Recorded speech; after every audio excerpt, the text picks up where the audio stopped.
Hi ಎಲ್ಲರಿಗೂ ನಮಸ್ಕಾರ. ನಾನು ನಿಮ್ಮ Nayana Siddesh. Welcome back to my YouTube channel. ಎಲ್ಲರೂ ಹೇಗಿದ್ದೀರಾ? ನಾವು ತುಂಬ ಚೆನ್ನಾಗಿದ್ದೀವಿ. ನೀವು ಚೆನ್ನಾಗಿದ್ದೀರಾ ಅಂತ ಭಾವಿಸ್ತೀನಿ. ಯಾರೆಲ್ಲ ಫಸ್ಟ್ ಟೈಮ್ ವಿಡಿಯೋ ನೋಡ್ತಾ ಇದ್ದೀರಾ ದಯವಿಟ್ಟು ಸಬ್ಸ್ಕ್ರೈಬ್ ಮಾಡಿ, ಶೇರ್ ಮಾಡಿ, ಕಾಮೆಂಟ್ ಮಾಡಿ, ಲೈಕ್ ಮಾಡಿ. ಇವತ್ತಿನ ವಿಡಿಯೋನ ಸ್ಟಾರ್ಟ್ ಮಾಡೋಣ.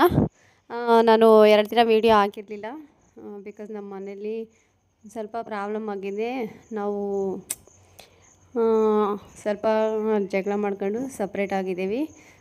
ಸೊ ಅದಕ್ಕೆ ಒಂದು ಸ್ವಲ್ಪ ನಮಗೆ ಕೆಲಸ ಇತ್ತು. ಸೊ ಹಂಗಾಗಿ ನಾನು ವಿಡಿಯೋ ಮಾಡೋಕ್ಕಾಗಿರಲಿಲ್ಲ. ಇಲ್ಲಿ ನನ್ನ ಮಗ ಆಟ ಆಡ್ತಾ ಇದ್ದಾನೆ ನೋಡಿ. ಅವ್ರ ಅಪ್ಪನ ಶರ್ಟ್ ತಗೊಂಡು ಆಟ ಆಡ್ತಿದ್ದಾನೆ. ಇದು ಆಗಸ್ಟ್ 15th ಇಂದು ವಿಡಿಯೋ ನಾನು ಅಪ್ಲೋಡ್ ಮಾಡಿರಲಿಲ್ಲ. ವಿಡಿಯೋ ಮಾಡಿದ್ದೆ ಬಟ್ ನನಗೆ ವಾಯ್ಸ್ ಕೊಟ್ಟು ಎಡಿಟ್ ಮಾಡೋಕ್ಕಾಗಿರಲಿಲ್ಲ. ಸೊ ಇವತ್ತು ಅಪ್ಲೋಡ್ ಮಾಡ್ತಿದ್ದೀನಿ. ಆಗಸ್ಟ್ 15th ಸ್ಪೆಷಲ್ ಏನಪ್ಪ ಅಂದರೆ ಇಂಡಿಪೆಂಡೆನ್ಸ್ ಡೇ ಜೊತೆ ನಮ್ಮ ಹಸ್ಬೆಂಡ್ ಬರ್ಡೇ. ಸೊ ಅದಕ್ಕೆ ನಾವು ಒಂದು ಮನೇಲಿ ಏನಾದರೂ ಸ್ವೀಟ್ ಮಾಡಬೇಕು ಅಂತ ಅಂದ್ಕೊಂಡಿದ್ದೆ. ಯಾಕೆಂದರೆ ಇವಾಗ ನಾವು ಸಪ್ರೇಟ್ ಆಗಿರೋದ್ರಿಂದ ಅಲ್ಲಿ ಕೇಕ್ ಎಲ್ಲ ತಂದು ಸೆಲೆಬ್ರೇಟ್ ಮಾಡೋದಕ್ಕಾಗಲ್ಲ. ಸೊ ಮನೇಲಿ ಏನಾದರೂ ಸ್ವೀಟ್ ಮಾಡೋಣ ಅಂತೇಳಿ ಅಂದ್ಕೊಂಡು ನಮ್ಮ ಮನೆಯವರಿಗೆ ಜಾಮೂನ್ ಅಂದರೆ ಇಷ್ಟ. ಸೊ ಅದಕ್ಕೆ ಜಾಮೂನು ಮತ್ತು ಉದ್ದಿನ ವಡೆ ಮಾಡಿ ಕೊಡೋಣ ಅಂತ ಅಂದ್ಕೊಂಡಿದ್ದೆ. ಸೊ ಅದಕ್ಕೆ ಜಾಮೂನ್ ಪಾಕೆಟ್ ತಗೊಂಡು ಬಂದು ಮಾಡೋಣ ಅಂತ ಹೇಳಿದ್ದೆ. ಇಲ್ಲಿ ನನ್ನ ಮಗ ಆಟ ಆಡ್ತಿದ್ದ, ಅವನನ್ನು ನೋಡಿಬಿಟ್ಟು ನೆಕ್ಸ್ಟು ಜಾಮೂನ್ ಮಾಡೋಣ ಅಂತೇಳಿ ಇಲ್ಲಿ MTR ಅವ್ರದ್ದು ಗುಲಾಬ್ ಜಾಮೂನ್ದು ಪಾಕೆಟ್ ತಗೊಂಡಿದ್ದೀನಿ. ಇಷ್ಟ ಆದರೆ ಸಾಕು, ನಾವಿರೋದು ಇಬ್ಬರೇ ಅಲ್ವಾ, ನಾನು ನಮ್ಮ ಹಸ್ಬೆಂಡು ಮತ್ತು ಮಕ್ಕಳು, 3 ಜನ ಮಕ್ಳಿಗಿರೋದು. ಇಷ್ಟ ಆದರೆ ಸಾಕು ಅಂತೇಳಿ ನಾನಿಲ್ಲಿ ಅದನ್ನು ಇವಾಗ ಫಸ್ಟು ಆ ಜಾಮೂನ್ ಪಾಕೆಟ್ ತಗೊಂಡಿದ್ದೀನಿ. ನಾನಿಲ್ಲಿ ಫಸ್ಟು ಪಾಕ ರೆಡಿ ಮಾಡ್ತಾಯಿದ್ದೀನಿ ಗೈಸ್. ಇಲ್ಲಿ ಸ್ವಲ್ಪ ಸಕ್ಕರೆ ಹಾಕ್ಬಿಟ್ಟು ಸಕ್ಕರೆನ ಪಾಕ ರೆಡಿ ಮಾಡ್ಕೊಂಡಿದ್ದೀನಿ. ನೆಕ್ಸ್ಟ್ ಇಲ್ಲಿ ನೋಡಿ ಎಲ್ಲ ಉಂಡೆ ಮಾಡ್ಕೊಂಡಿದ್ದೀನಿ. ಜಾಮೂನ್ ಹಿಟ್ಟನ್ನ ಎಲ್ಲ ಹಾಲಲ್ಲಿ ಹಾಕಿ ಕಲಿಸ್ಬಿಟ್ಟು ಇಲ್ಲಿ ಉಂಡೆ ಮಾಡ್ಕೊಂಡಿಟ್ಟು ನೆಕ್ಸ್ಟು ಎಣ್ಣೆ ಕಾಯೋಕೆ ಇಟ್ಕೊಂಡಿದ್ದೀನಿ ಗೈಸ್. ನಾನು ಇವಾಗ ಎಣ್ಣೆ ಹಾಕ್ತಾಯಿದ್ದೀನಿ ಬಾಣಲಿಲಿ. ಈ ಎಣ್ಣೆ ಹಾಕ್ಬಿಟ್ಟು ಎಲ್ಲ ರೆಡಿಯಾಗಿದೆ, ಪಾಕನೂ ರೆಡಿಯಾಗಿದೆ. ಈ ಕಡೆನೂ ಹಿಟ್ಟು ಎಲ್ಲ ಕಲಿಸ್ಬಿಟ್ಟು ಅದನ್ನು ನನಗೆ ಯಾವ ಸೈಜ್ ಬೇಕೋ ಆ ಸೈಜನ್ನ ರೆಡಿ ಮಾಡಿ ಇಟ್ಕೊಂಡಿದ್ದೀನಿ. ತೀರಾ ದಪ್ಪ ಆದರೆ ಮಕ್ಳಿಗೆ ತಿನ್ನೋಕ್ಕೆ ಬರೋಲ್ಲ. ಸೊ ಅದಕ್ಕೆ ಆ ಸೈಜ್ ಮಾಡಿದೆ. ಆದ್ರೂ ಅವನು ದಪ್ಪ ಆಗಿಬಿಟ್ಟು ಇವಾಗ ಪಾಕದಲ್ಲಿ ಹಾಕ್ಬಿಟ್ರೆ ಇನ್ನೂ ಅದು ಪಾಕ ಎಲ್ಲ ಹೀರ್ಕೊಂಡ್ರೆ ಇನ್ನೂ ಜಾಸ್ತಿ ದಪ್ಪ ಆಗಿಬಿಡುತ್ತೆ. ಸೊ ಅದಕ್ಕೆ ನಾವು ಇಷ್ಟು ಸೈಜ್ ಮಾಡಿದ್ದೆ. ಆಮೇಲೆ ಇದು ಫಸ್ಟ್ ಟೈಮ್ ಈ ರೀತಿ ಆಗಿತ್ತು. ಸೆಕೆಂಡ್ ಟೈಮು ನಾನು ಇದಕ್ಕಿಂತ ಸ್ವಲ್ಪ ಸಣ್ಣಕ್ಕೆ ಮಾಡಿಬಿಟ್ಟು ಮಾಡಿದ್ದೀನಿ. ಸೊ ಫೈನಲಾಗಿ ನನ್ನ ಜಾಮೂನ್ ರೆಡಿ ಆಯಿತು ನೋಡಿ. ಈ ರೀತಿ ಬಂದಿದೆ ಜಾಮೂನು. ಇದು ಇಷ್ಟ ಆದರೆ ಸಾಕು ನಮಗೆ. ಇದೂ ಎಕ್ಸ್ಟ್ರಾನೇ ಆಯಿತು. ನಾನೇ ಜಾಸ್ತಿ ಸ್ವೀಟ್ ತಿನ್ನಲ್ಲ, ನಮ್ಮ ಹಸ್ಬೆಂಡ್ಗೋಸ್ಕರ ಬರ್ಡೇ ಇರೋದಕ್ಕೋಸ್ಕರ ಮಾಡಿರೋದು. ಇಲ್ಲಿ ನನ್ನ ಮಗಳು ನಾನು ವೀಡಿಯೋ ಮಾಡ್ತೀನಲ್ಲ ಅದಕ್ಕೆ ಫೋನ್ ಹಿಡ್ಕೊಂಡು ನಾನು ವೀಡಿಯೋ ಮಾಡ್ತೀನಿ ಅಂತ ಓಡಾಡ್ತಿದ್ದಾಳೆ. ಅದು ಏನೇನು ಮಾಡ್ತಾಳೆ ಗೊತ್ತಿಲ್ಲ. ಅದು ಫೋನಲ್ಲಿ ನನ್ನ ಮಗನೂ ಮತ್ತು ನಾನು ಎಲ್ಲ ತೋರಿಸಿದ್ದಾಳೆ, ವೀಡಿಯೋ ಮಾಡಿದ್ದಾಳೆ. ನಾನು ವೀಡಿಯೋ ಮಾಡ್ತೀನಿ ಇರಮ್ಮ ಅಂತ. ಇನ್ನೊಂದು ಸ್ವಲ್ಪ ತೊಟಾಡಬಿಟ್ರೆ ನಾನು ಲಾಗ್ ಮಾಡೋಕ್ಕೆ ಅವಳೇ ವೀಡಿಯೋ ಮಾಡ್ತಾಳೆ. ಇಲ್ಲಿ ನನ್ನ ಮಗ ರಿಮೋಟ್ ಇಟ್ಕೊಂಡು ರಿಮೋಟ್ ಒಡೆದಾಕ್ಬಿಟ್ಟಿದ್ದಾರೆ. ರಿಮೋಟು ಒಡೆದಾಕಿ ಓಡಾಡ್ತಾ ಇದ್ದಾನೆ, ಶೆಲ್ಲೆಲ್ಲ ತೆಗ್ದಾಕಿ. ನೆಕ್ಸ್ಟು ಮಧ್ಯಾಹ್ನ ನಮ್ಮ ಮನೆಯವರಿಗೆ ಕುಷ್ಕ ಬೇಕು ಅಂತ ಹೇಳಿ, ಅಂದರೆ ನಾನು ಆಗಸ್ಟ್ 14th ಜಾಮೂನ್ ಮಾಡಿಟ್ಟಿರೋದು. ಏಕೆಂದರೆ ನೈಟ್ 12 ಗಂಟೆಲಿ ತಿನ್ಸೋಣ ಅಂತೇಳಿ. ಮಧ್ಯಾಹ್ನ ಅವರು ಕುಷ್ಕ ಬೇಕು ಅಂದರು. ನಾನಿಲ್ಲಿ ಕುಷ್ಕ ಮಾಡ್ತಾಯಿದ್ದೀನಿ ಊಟಕ್ಕೆ. ಅಂದರೆ ಖಾಲಿ ಕುಷ್ಕ, ಅದರಲ್ಲಿ ಏನೂ ಹಾಕಿಲ್ಲ. ಇಲ್ಲಿ ಕುಷ್ಕ ಮಾಡ್ತಾಯಿದ್ದೀನಿ. ಅದು ಚೆನ್ನಾಗಾಗಿತ್ತು. ನಮ್ಮ ಹಸ್ಬೆಂಡು ತುಂಬ ಇಷ್ಟಪಟ್ಟರು, ಚೆನ್ನಾಗಾಗಿದೆ ಅಂತ ತಿಂದರು. ಆಮೇಲೆ ನಮ್ಮ ಹಸ್ಬೆಂಡ್ ಊಟ ಮಾಡ್ತಿದ್ರು. ರೆಡಿ ಮಾಡಿಬಿಟ್ಟು ನಮ್ಮ ಹಸ್ಬೆಂಡಿಗೆ ಬರೀ ಕುಷ್ಕ ಮಾತ್ರ ಹಾಕ್ಕೊಟ್ಟಿದ್ದೀನಿ, ಜಾಮೂನ್ ಏನು ಕೊಟ್ಟಿರಲಿಲ್ಲ. ಮಾಡ್ತೀನಿ ಅಂತ ಹೇಳಿದ್ದೆ ಬಟ್ ಅವ್ರಿಗೆ ಗೊತ್ತಿರಲಿಲ್ಲ ಮಾಡಿರೋದು. ಆಮೇಲೆ ನಾನು ಹೇಳಿದ್ದು ಜಾಮೂನ್ ಮಾಡಿದ್ದೀನಿ ಅಂತ. ಇಲ್ಲಿ ನನ್ನ ಮಕ್ಕಳು ಚಾಕ್ಲೇಟ್ ತಿಂತಾಯಿದ್ದಾರೆ ಇಬ್ಬರೂ. ಇಲ್ಲಿ ನಮ್ಮ ಹಸ್ಬೆಂಡ್ ಊಟ ಮಾಡ್ತಿದ್ದಾರೆ ಕುಷ್ಕನ. ಚೆನ್ನಾಗಿತ್ತು ಅಂತ ಹೇಳಿದರು.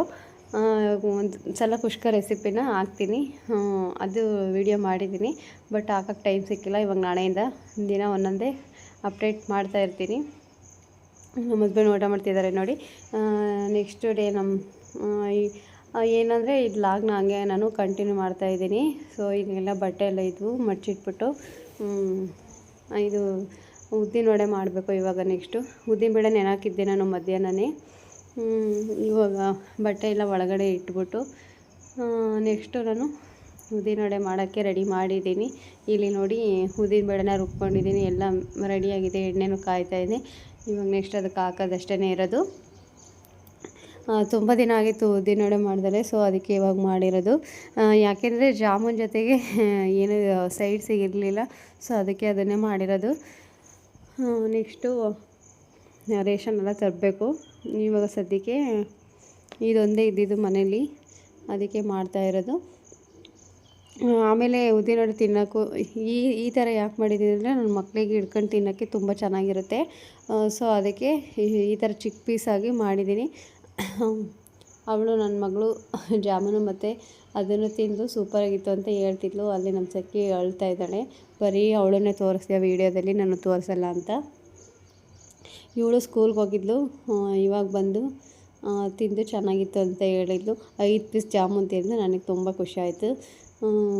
ನೆಕ್ಸ್ಟು ನಾನು ಹಂಗೆ ಲಾಗ್ನ ಕಂಟಿನ್ಯೂ ಮಾಡ್ತಾಯಿದ್ದೀನಿ. ನೆಕ್ಸ್ಟ್ ಡೇದು August 15 ನಮ್ಮ ಮನೆಯವ್ರ ಬರ್ತಡೇ. ಸೊ ಇವಾಗ ನನ್ನ ಮಗಳು ಡ್ಯಾನ್ಸಿಗೆ ಸೇರಿದ್ಲು. ನಮ್ಮ ಧೃತಿ ಮೂರು ಅಡಿಗೆನ ಡ್ಯಾನ್ಸ್ ಮಾಡ್ತಾಯಿದ್ದಾಳೆ. ಸೊ ಅದಕ್ಕೆ ನಾವು ಅವರು ಕಾನ್ವೆಂಟ್ ಹತ್ರ ಹೋಗ್ತಾಯಿದ್ದೀವಿ, ನಾನು ನನ್ನ ಮಗಳು ನಮ್ಮ ಮನೆಯವರು. ನಮ್ಮ ಹಸ್ಬೆಂಡು ಬರ್ಡೇ ಸ್ಪೆಷಲ್ ರೆಡಿ ಆಗಿಬಿಟ್ಟು ಹೊರಟಿದ್ದಾರೆ.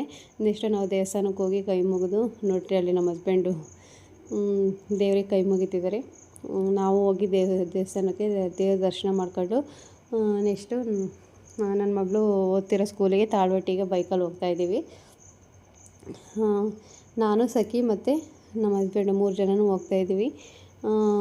ಅವಳು ಬೇಗ ಬರ್ರಿ ಅಂತ ಹೇಳಿದ್ಲು. ಅಲ್ಲಿ ಲೇಟಾಗಿತ್ತು, ಯಾಕೆಂದರೆ ನಮ್ಮ ಮನೇಲಿ ಸ್ನಾನ ಮಾಡಿ ಹೊರಡೋದಕ್ಕೆ ಲೇಟಾಗಿಬಿಡ್ತು. ನಾವು ತಿಂಡಿ ಏನೂ ಮಾಡಿರಲಿಲ್ಲ ಮನೇಲಿ. ನಮ್ಮ ಧೃತಿನ ಬೇಗ ರೆಡಿ ಮಾಡಿ ಕಳಿಸೋದಿಗೆ ಲೇಟ್ ಆಗಿಬಿಡ್ತು. 3 ಜನ ಮಕ್ಕಳೆಲ್ಲ ಇರೋದು ಒಂದು ಸ್ವಲ್ಪ ಸಂಪಡಿಸೋದು ಕಷ್ಟನೇ. ಅದು ಇವಾಗ ಏನಪ್ಪ ಅಂದರೆ ನಾವು ಸಪ್ರೇಟ್ ಆಗಿರೋದ್ರಿಂದ ಒಂದು ಸ್ವಲ್ಪ ಹೆವಿ ಇದೆ ಅಂತ ಹೇಳ್ಬೋದು. ಅದು ಯಾಕೆ ಏನು ಅಂತ ನಾನು ಒಂದು ವೀಡಿಯೋ ಮಾಡ್ತೀನಿ ಗಾಯ್ಸ್. ದಯವಿಟ್ಟು ನಮಗೆ ಸಪೋರ್ಟ್ ಮಾಡಿ ಇದೇ ರೀತಿ. ಇಲ್ಲಿ ನೋಡಿ, ನಾವು ಬೈಕಲ್ಲಿ ನಮ್ಮ ಹಸ್ಬೆಂಡ್ ಜೊತೆ ಹೋಗ್ತಾಯಿದ್ದೀವಿ. ವೀಡಿಯೋ ಮಾಡ್ತಾಯಿದ್ದೀನಿ, ನಾನು ವೀಡಿಯೋ ಮಾಡ್ಕೊಂಡೇ ಹೋಗ್ತಿದ್ದೆ. ನಮ್ಮ ಮನೇಲಿ ಬೈತಿದ್ರು ಬೈಕಲ್ಲೆಲ್ಲ ಹೋಗ್ಬೇಕಾದ್ರೆ ವೀಡಿಯೋ ಮಾಡಬಾರ್ದು ಅಂತ. ಆದರೂ ನಾನು ಅವ್ರು ಬೈದ್ರೂ ಮಾಡ್ತಾಯಿದ್ದೀನಿ ಗೈಸ್. ಏನಂದರೆ ನನಗೆ ನಮ್ಮ ಹಸ್ಬೆಂಡ್ ಜೊತೆ ಎಲ್ಲಾದರೂ ಹೋಗೋಕ್ಕೆ ತುಂಬ ಖುಷಿ ಗೈಸ್. ಅದು ಬೈಕಲ್ಲಿ ಹೋಗೋದಂದರೆ ನನಗೆ ಭಾಳ ಇಷ್ಟ. ನಾವು ಫಸ್ಟಿಗೆ ಮದುವೆಗಿಂತ ಮುಂಚೆ ಹೆವಿ ಓಡಾಡ್ತಿದ್ವಿ.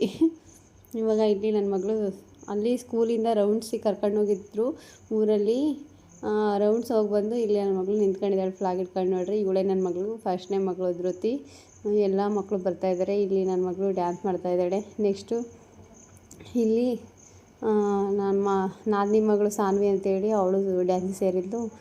ಅವಳದು ಒಂದು ಡ್ಯಾನ್ಸ್ ನೋಡ್ಕೊಂಡು ನಾವು ಮತ್ತೆ ಇಲ್ಲಿ 3 ಜನ ಓದ್ತಾ ಇರೋದು. ನಮ್ಮ ನಾದಿನಿ ಮಕ್ಕಳು ಇಬ್ಬರು, ನನ್ನ ಮಗಳು 3 ಜನನೂ ಇಲ್ಲೇ ಓದ್ತಿರೋದು. ಸೊ ಇವಳದು ಮತ್ತು ನಮ್ಮ ಅಳಿಯ ಇವಳು ಸಿದ್ದುದು ಇವ್ರದ್ದು ಡ್ಯಾನ್ಸ್ ನೋಡ್ಕೊಂಡು ನಾವು ಬಂದಿದ್ದು. ತುಂಬ ಚೆನ್ನಾಗಿ ನಡೆಸ್ಕೊಟ್ರು ಪ್ರೋಗ್ರಾಮ್ ಎಲ್ಲ. ತುಂಬ ಖುಷಿ ಆಯಿತು. ನನ್ನ ಮಗಳು ಎಲ್ಲೇವರೆಗೂ ಓದ್ತಾಳೆ ಅಲ್ಲೇವರೆಗೂ ಇದೇ ಸ್ಕೂಲಲ್ಲಿ ಓದಲಿ ಅಂತ. ಮಕ್ಕಳು ಎಲ್ಲ ಎಷ್ಟು ಇಂಟೆಲಿಜೆಂಟ್ಸ್ ಇದ್ದಾರೆ, ಎಲ್ಲ ಇಂಗ್ಲೀಷಲ್ಲಿ ಸ್ಪೀಚ್ ಮಾಡ್ತಾರೆ. ಇಲ್ಲಿ ನೋಡ್ರೆ ನನ್ನ ಮಗಳು ಫಸ್ಟಿಗೆ ನಿಂತಿರೋದು ನನ್ನ ಮಗಳು ಧೃತಿ ಡ್ಯಾನ್ಸ್ ಮಾಡ್ತಿದ್ದಾಳೆ. ಚೆನ್ನಾಗಿ ಮಾಡಿದ್ಲು ಡ್ಯಾನ್ಸು. ನನಗಂತೂ ತುಂಬ ಖುಷಿಯಾಯಿತು. ಅದು ಮಕ್ಕಳು ನೆನ್ಪಿಟ್ಕೊಂಡು ಮಾಡೋದೇ ಒಂದು ದೊಡ್ಡ ವಿಷಯ. ತುಂಬ ಚೆನ್ನಾಗಿ ಡ್ಯಾನ್ಸ್ ಮಾಡಿದ್ಳು. ಅದು 3 ಸಾಂಗಿಗೆ ಸೇರಿದ್ಲು. 3 ಸಾಂಗಲ್ಲೂ ಹಂಗೆ ಚೆನ್ನಾಗಿ ಡ್ಯಾನ್ಸ್ ಮಾಡಿದ್ಳು. ನಮಗೆ ಗೊತ್ತಿರಲಿಲ್ಲ ಅಷ್ಟು ಡ್ಯಾನ್ಸ್ ಮಾಡ್ತಾಳೆ ಅಂತ. ನಾವು ಒಂದು 2-3 ದಿನ ಸ್ಕೂಲಿಗೆ ಏನೋಕ್ಕೆ ರಜೆ ಹಾಕಿದ್ವಿ. ಅವ್ರ ಟೀಚರ್ಸು ಕಾಲ್ ಮಾಡಿ ತುಂಬ ಚೆನ್ನಾಗಿ ಡ್ಯಾನ್ಸ್ ಮಾಡ್ತಾಳೆ, ನಿಮ್ಮ ಮಗಳು ಸ್ಕೂಲಿಗೆ ಕಳಿಸ್ರಿ, ಡ್ಯಾನ್ಸ್ ಪ್ರಾಕ್ಟೀಸ್ ನಡೀತಿದೆ ಅಂತ ಹೇಳಿದರು. ಆವಾಗಲೇ ಗೊತ್ತಾಗಿದ್ದು. ಮನೇಲೂ ಮಾಡ್ತಾಳೆ, ಅಂದರೆ ಅಷ್ಟು ಇದನ್ನು ಮಾಡಲ್ಲ. ಸುಮ್ಮನೆ ನಾವು ಅದು ಏನೋ ಅಂತ ಗೊತ್ತಾಗಲ್ಲ ಅಷ್ಟು ಮಕ್ಕಳದು. ಆಮೇಲೆ ಗೊತ್ತಾಗೋದು ಎಷ್ಟು ಇದು ಅಂತ. ಅಲ್ಲಿ ಪ್ರಾಕ್ಟೀಸ್ ಆದಾಗ ಚೆನ್ನಾಗಿ ಡ್ಯಾನ್ಸ್ ಮಾಡಿದ್ದಾಳೆ. ನೆಕ್ಸ್ಟು ನಮ್ಮ ಹಸ್ಬೆಂಡ್ ಬರ್ಡೇ ಇರೋದ್ರಿಂದ ಅವ್ರ ಫ್ರೆಂಡ್ಸು ಮತ್ತು ಅವ್ರ ತಮ್ಮರೆಲ್ಲ ಕರ್ಕೊಂಡೋಗ್ಬಿಟ್ಟು ಡಾಬಾಕ್ಕೆ ಕೇಕ್ ಕಟ್ ಮಾಡಿಸಿ ಊಟ ಮಾಡಿಸ್ಕೊಂಡು ಬಂದರು. ಆಮೇಲೆ ನನಗೂ ಮನೆಗೆ ಪಾರ್ಸಲ್ ತಗೊಂಬಂದ್ರು, ರೋಟಿ ಮತ್ತು ಟೊಮೊಟೊ ಕರಿ ತಗೊಂಡು ಬಂದಿದ್ದರು. ಆಮೇಲೆ ನಾನು ಊಟ ಮಾಡಿ ಮಲ್ಕೊಂಡೆ. ನಾವು ಅದೇ ಹೇಳಿದ್ದೆಲ್ಲ ನಮ್ಮ ಮನೇಲಿ ಕೇಕ್ ಕಟ್ ಮಾಡಿಲ್ಲ. ವರ್ಷ ನಾವು ಗ್ರ್ಯಾಂಡಾಗಿ ಸೆಲೆಬ್ರೇಟ್ ಮಾಡ್ತಿದ್ವಿ. ಈ ವರ್ಷ ಮಾಡೋಕ್ಕಾಗಲಿಲ್ಲ ಗಾಯ್ಸ್. ಇವತ್ತಿನ ವೀಡಿಯೋ ಹೇಗಿತ್ತು ಅಂತ ಕಮೆಂಟ್ ಮಾಡೋದನ್ನ ಮರಿಬೇಡಿ. ಬಾಯ್ ಬಾಯ್, ಟೇಕ್ ಕೇರ್ ಗಾಯ್ಸ್.